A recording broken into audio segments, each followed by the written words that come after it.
عملاخ مريم مليخ طيبوثة نارا عملاخ مريخات المنشي وموريخ بير خرسريشو ناط مريم يلدت آلها صلح لابين حطاهي هاشا وشاق الموثن آمين.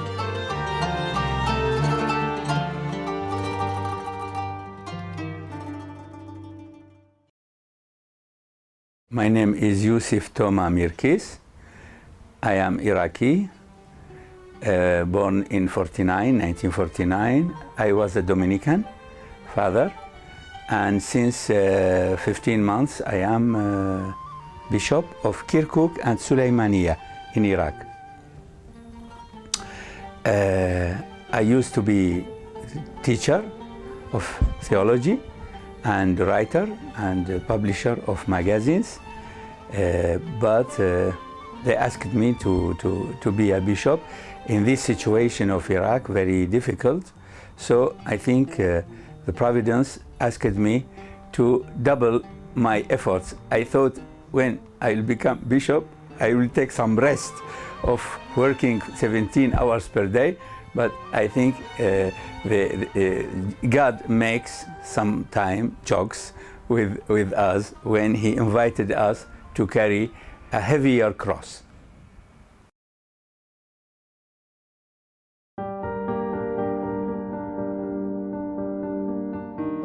Yes, the situation in Iraq since the invasion of Americans in 2003 is becoming worse and worse because Mr. Bremer,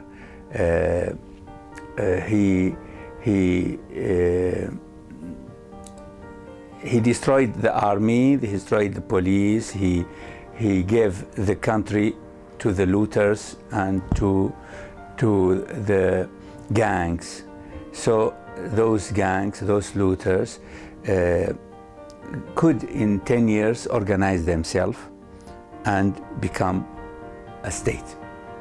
That's exactly the resume of 10 years, 12 years of how ISIS or Daesh could take the third of Syria and the third of Iraq and rule about 8 million persons. This is incredible that what is happening now in Iraq and Syria occurs in 2015. We got many thoughts, false thoughts 20 years ago that the future is always better than the past.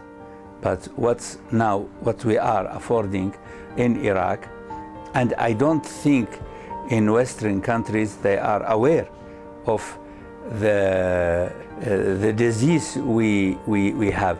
I think the biggest disease in our society in the Middle East is the people doesn't have immunity against what they hear and what they see.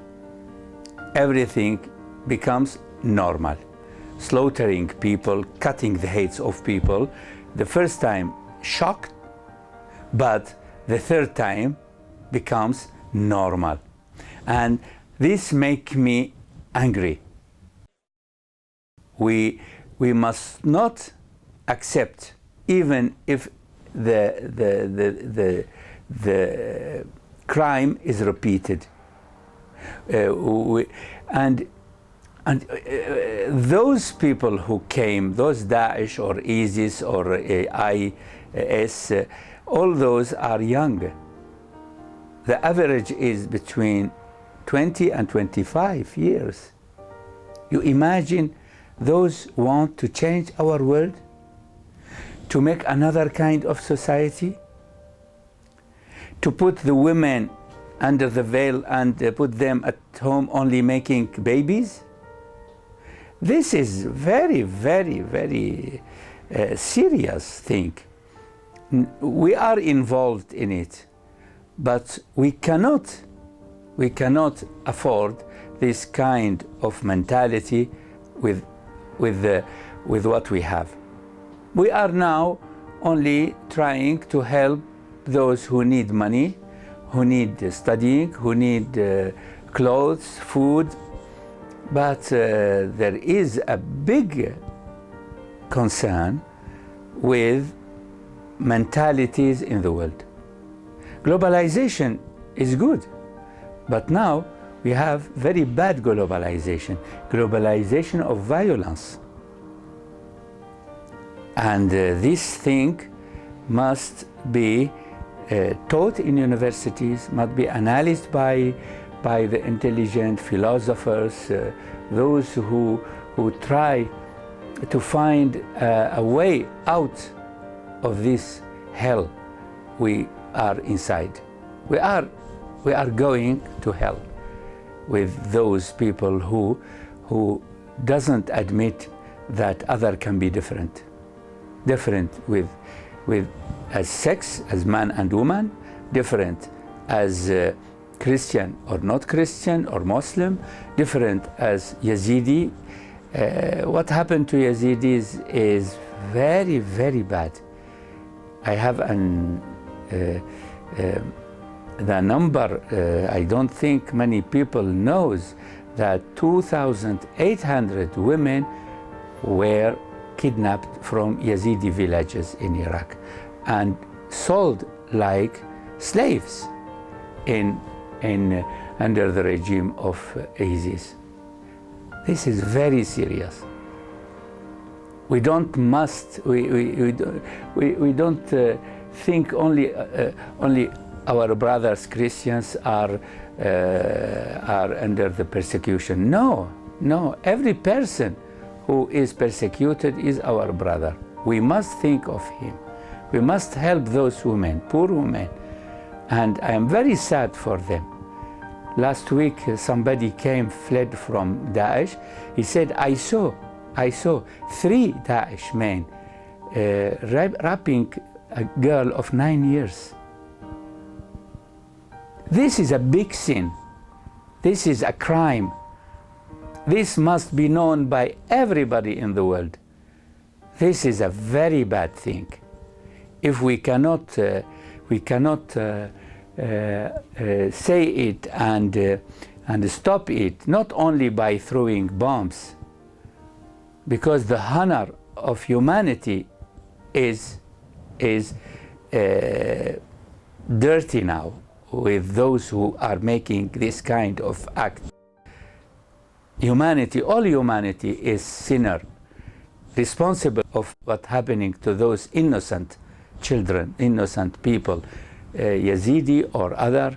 This is something huge. We must help.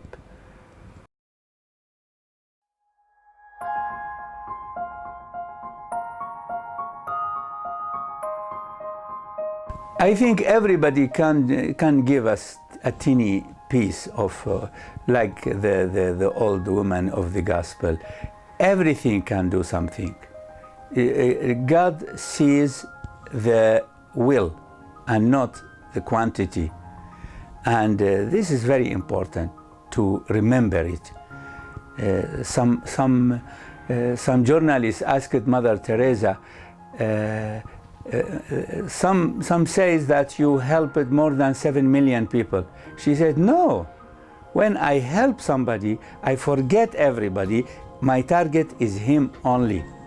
I am with him, and our target is to help now, just now, what we can do. So we have to be like Mother Teresa, generous in our time for the present suffering people. We cannot change the world by only by beautiful thoughts. No, changing our world starts now, right now, in this moment. What can I do?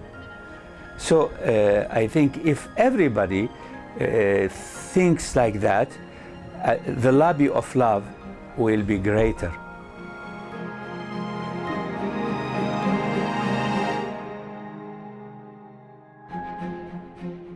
Nobody denied Jesus. I didn't hear that somebody changed religion. Even old persons, children, A girl of 7 years, she said, I'll never deny Jesus, never. So they left everything, they lose everything, but they kept their faith. Yes, every day I saw this miracle. This is a big miracle. I think our Iraqi Christians are better than the apostles, because when Jesus was crucified, all the apostles went, and their chief, St. Peter, he denied Jesus. But our Christians, I think they were stronger than him. We are proud. This is the work of many generations of apostles, of sisters, of nuns, of teachers, of many. You know, I was ordained priest in 1980. 1980. So it's since 35 years.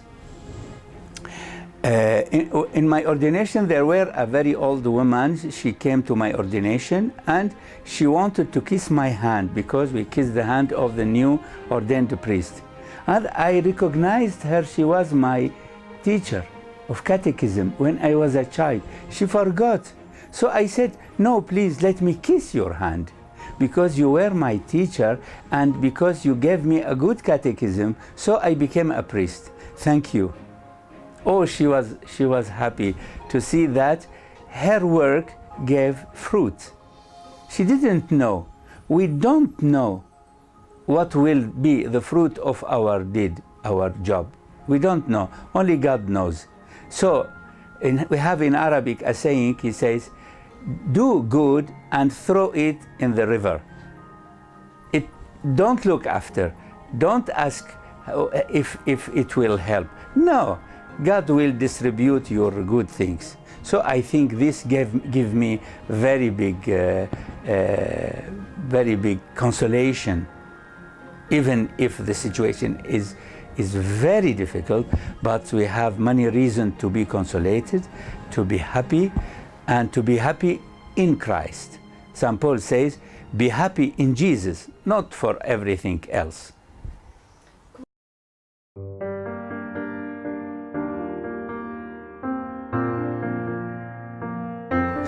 Always Christianity is incarnated in persons.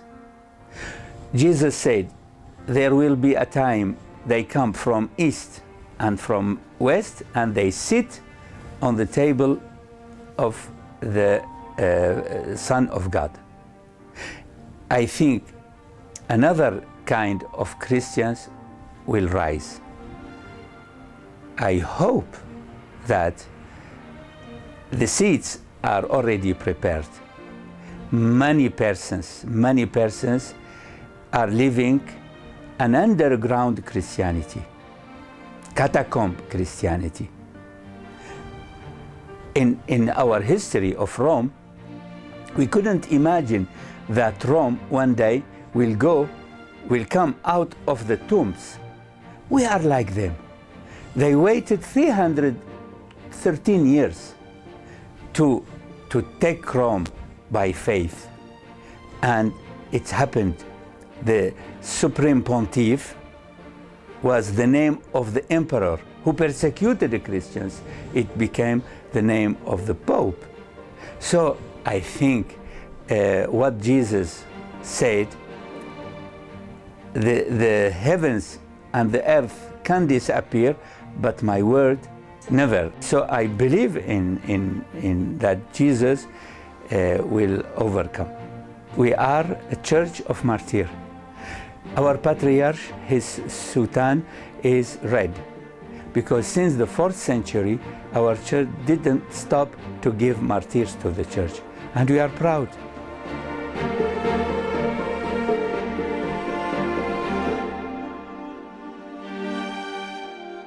The Christians in Europe, they must awake. They must awake and be aware of they are blessed by a peace of 70 years. This is not donated like that. This is built on efforts of multiple money, intelligence, and suffering, and the blood of soldiers, American soldiers who protected, who defended Europe from Nazi, from the civil war in Spain. Those people who died for you, don't forget them. But those people who are now dying in multiple areas in the world, those also you must think of them. It's not a question of money, it's a question of solidarity. And this solidarity must be translated into facts. So maybe gathering, individualism in Europe is a curse. Many people can die in their apartment, three months or 3 years later, they know they died. So individualism must be struggled against. You must struggle against individualism.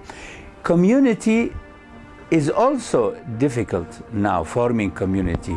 So maybe vocations to our religious communities also are weak because of this individualism. Everybody wants to have the most important iPhone or iPad and to live free and to have only what he likes to do. It's not possible for everybody. Somebody must pay. Who will pay? This is the question. We are paying now.